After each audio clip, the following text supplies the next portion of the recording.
ప్రతిఘటన టీవీకి స్వాగతం. క్షణక్షణం మీకోసం. లోక్సభ ఎన్నికల ప్రచారంలో భాగంగా బీఆర్ఎస్ అధినేత తెలంగాణ తొలి ముఖ్యమంత్రి కె చంద్రశేఖరరావు ఈ నెల 22 నుంచి మే 10 వరకు రాష్ట్ర వ్యాప్తంగా బస్సు యాత్ర నిర్వహించనున్నారు. కేసీఆర్ బస్సు యాత్రను అనుమతి కోసం బీఆర్ఎస్ అధికార ప్రతినిధి కేతిరెడ్డి వాసుదేవారెడ్డి శుక్రవారం రాష్ట్ర ఎన్నికల ప్రధాన అధికారి వికాస్ రాజ్ను కలిశారు. ఈ మేరకు బస్సు యాత్ర వివరాలను వికాస్ రాజ్కు వాసుదేవారెడ్డి అందజేశారు. కేసీఆర్ యాత్రకు తగిన భద్రత కల్పించాలని సీఈఓను కోరారు. యాత్రకు పోలీసుల సహకారం అందించేలా చూడాలని కోరారు.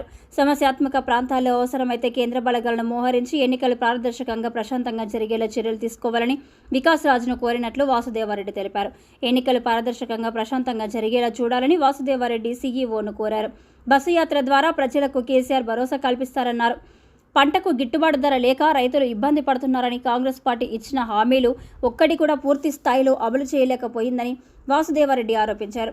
కేంద్రంలోని బీజేపీ, రాష్ట్రంలోని కాంగ్రెస్ ప్రభుత్వాల వైఫల్యాలదే ప్రధాన అస్త్రాలుగా బీఆర్ఎస్ లోక్సభ ఎన్నికల ప్రచారం చేపట్టనుంది.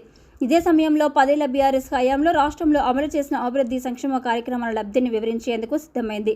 రాష్ట్రంలో ప్రస్తుతం నెలకొన్న పరిస్థితులు, ప్రస్తుత కాంగ్రెస్ ప్రభుత్వ వైఖరిని, 10 ఏళ్ల తమ పాలనలో తీసుకున్న నిర్ణయాలను వివరిస్తూ ప్రజల్లోకి వెళ్లేలా ఆచార కార్యక్రమాలు, ప్రచార కార్యక్రమాలను బీఆర్ఎస్ సిద్ధం చేస్తుంది.